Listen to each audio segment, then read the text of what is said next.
Good afternoon, everyone. This is Lowell Moore, counselor with Florida Virtual School, and we want to welcome all of you this afternoon to another of our college admissions webinars.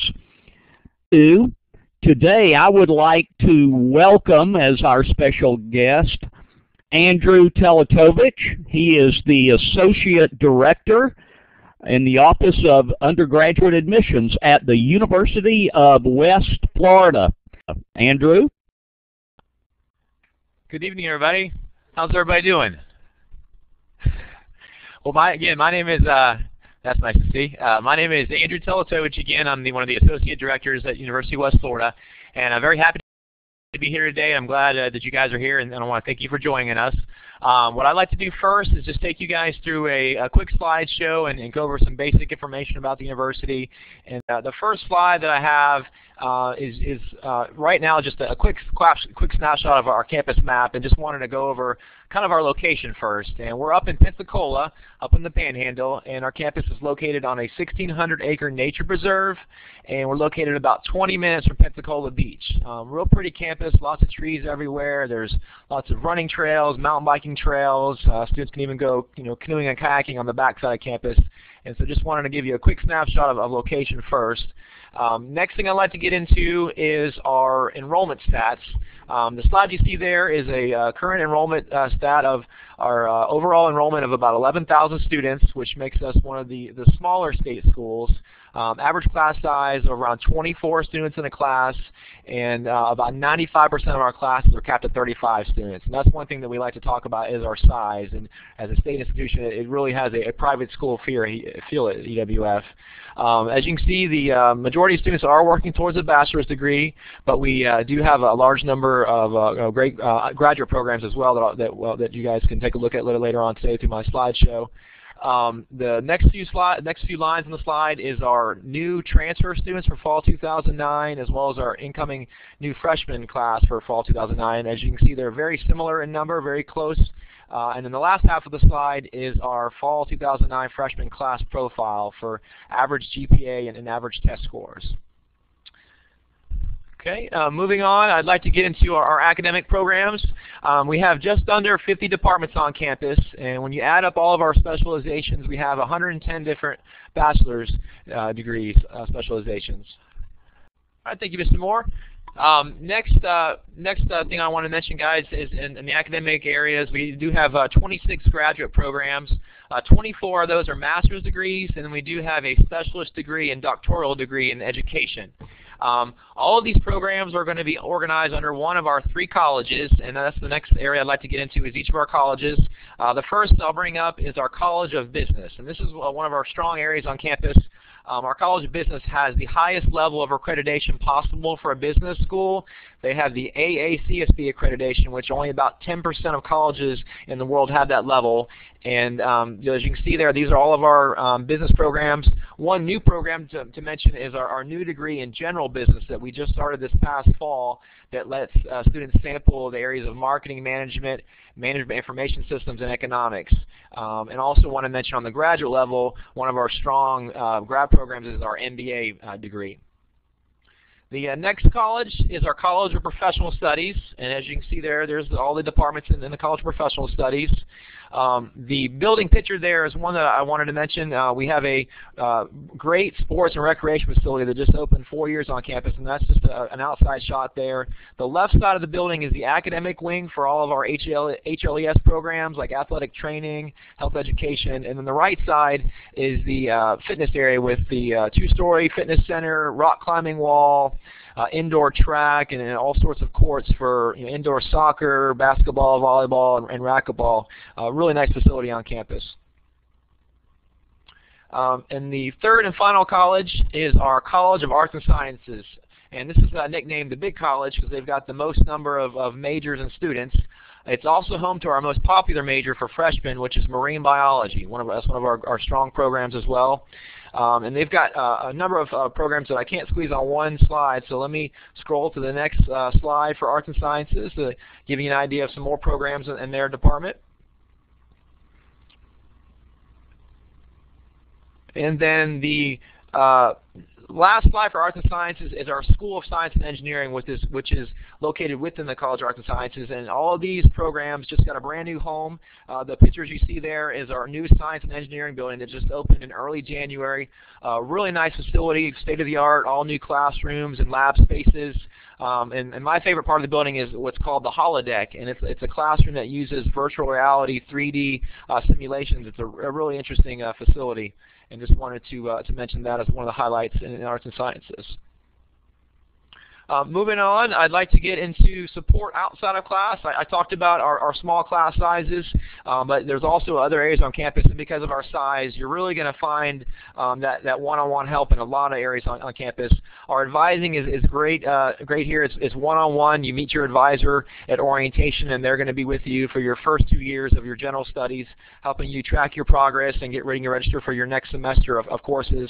And then once you reach the level of junior, you'll have another advisor who helps you with your advising in your upper division major related courses. The Learning Center, Math Lab, and Writing Skills Lab are all listed there, and those are places you can go for free tutoring on campus. If you need a extra set of eyes on a term paper or need a math tutor, those are some places you can go.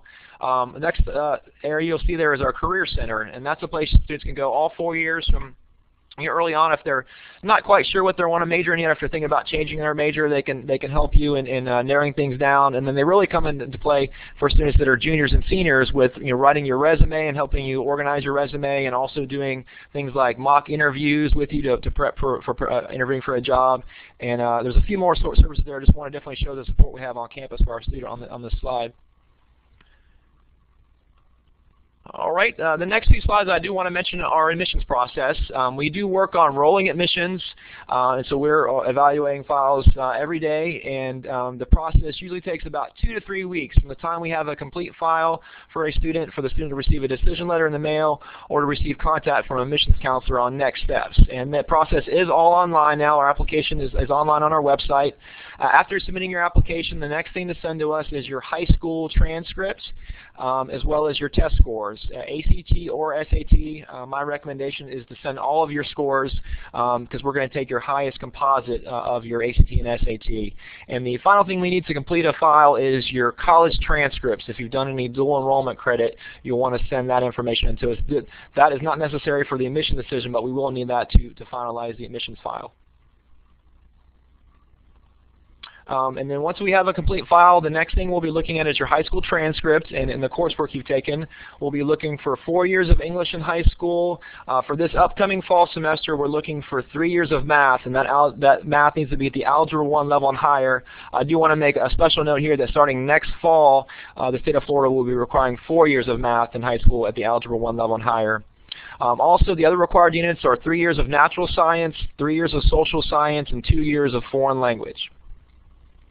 And that is once we receive the transcript and evaluate it, we're going to be doing a recalculation of a student's GPA using their academic core classes, and then looking alongside at their test scores in the ACT and SAT and making the admission decision. I also have a slide here about scholarships and financial aid. Our office does award merit-based scholarships. For the most part, students upon admission are considered for the scholarships based on their GPA and test scores. There is one scholarship that I do want to highlight, and that's our PACE Scholar Award. This is a scholarship that does require an additional application that looks at, in addition to your GPA and test scores, it also looks at your community service, activities, and your leadership experience alongside with letters of recommendation and essay. That application is due on February 1st prior to every fall semester. Also, there are scholarships in other departments on campus. All of our athletic program is NCAA Division II and has athletic scholarships that the coaches are overseeing those, so it's always best to talk to the coach about the athletic scholarships.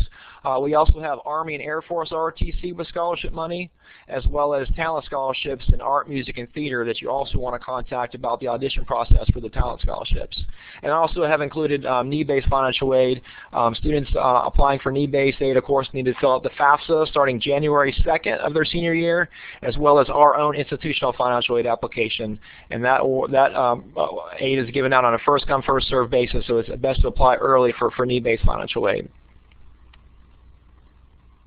Coming down to the wire here, my last couple slides entail with student life, and of course a big part of student life is campus housing. We've got some great facilities on campus for living. We do have traditional residence halls as well as Southside residence halls for our freshmen, and then a brand new hall opening up this fall called Heritage Hall, which will be for sophomores. Some features of our residence halls in the area of Southside and the traditional halls. Of course, you have your closet space, dresser space, study desk, microwave and fridge unit inside the room, cable TV, internet access, and one of the nicest features about our residence halls is all of our halls have private bathrooms inside the rooms. And once you become a sophomore, then of course Heritage Hall will open up for you as an option, as well as our Village student apartments, which are fully furnished, living room furniture, kitchens, washer and dryer, as well as private bedrooms. And the last thought I have for you guys is about student life, and just definitely want to mention that there's lots of things to get involved in on campus, and we strongly encourage our students to get involved in at least one activity outside class, so you're meeting new students and you're getting involved in campus community. We've got over 160 different student organizations, as well as a recreation and sports club office that runs all of our intramural sports and club sports. Campus Activity Board brings entertainment to campus, like comedians and musical acts, guest speakers. Another good way to get involved in campus life is to be a part of our Student Government Association. And then there's also special events on campus, like Homecoming, Festival on the Green, NCAA Athletics. And then last I have listed is we do have an active Greek system with 15 fraternities and sororities. So that is my presentation for you guys. I think now Mr. Moore is going to go over some questions next.